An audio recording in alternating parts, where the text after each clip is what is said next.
行唔到啫嘛，但係其他嘢我哋好多方面都做到嘅。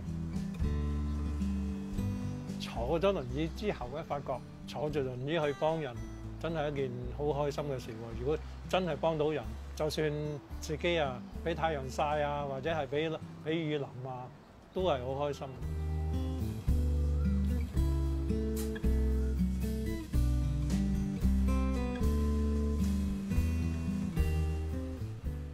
你過嚟救下我架車唔喐㗎。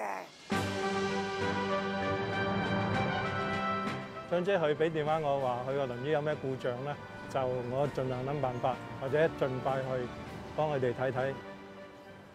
阿容姐架車做咩事啊？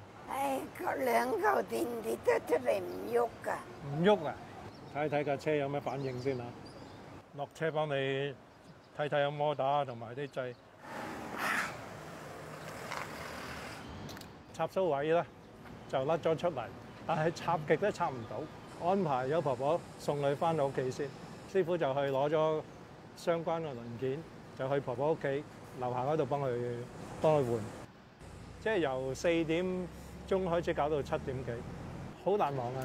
係啱啱自己嗰日生日，即刻打俾佢，佢就即刻過到嚟，有佢啊好啲咯，即係樣樣都安心啲咯。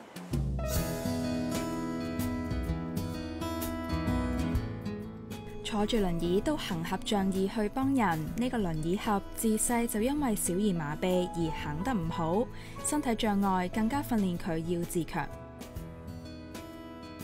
所以就形成個肌肉冇力，細個到成年咧都係拐下咁。傷殘冇令佢失去意志，反而喺24歲結咗婚之後，更加發奮工作。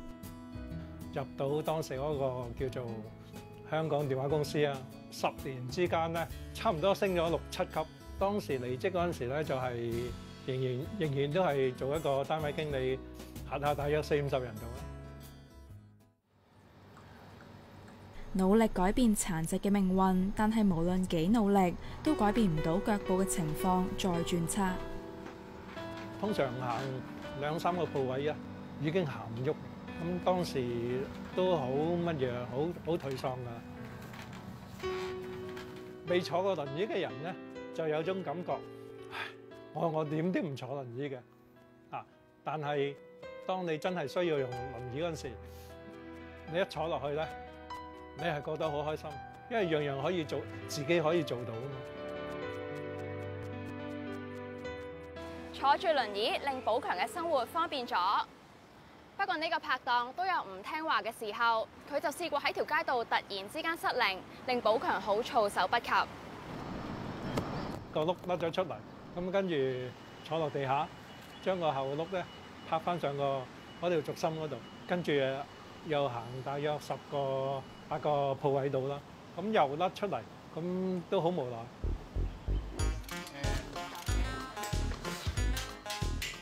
唔聽話嘅輪椅要攞去維修，寶強自己都學精咗，會帶住工具隨時候命，預防架車突然間唔知發生咩問題啊！有啲事俾拍合，譬如個後胎嗰啲螺絲啊，咁呢啲咧就係好靚嘅螺絲，不鏽鋼，即係唔會生鏽。工具幫到自己，仲幫到人。佢會接急 call order之餘，每星期仲會去路向四肢傷殘人士協會義務幫人維修輪椅。因為我自細對機械啊都有啲興趣，機械上嘅嘢咧，咁其實我都識嘅。喺裏邊嗰塊鐵片咬鬆佢，方便即係拉個手掣。而家 break 嘅時候就會好啲，因為我冇咁困難咯。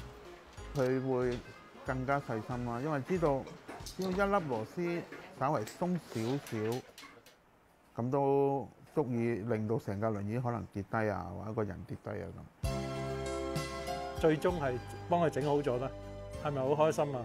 上返屋企都好開心啊！可以幫到人哋對自己係一種福氣。我仍然都會繼續去幫人。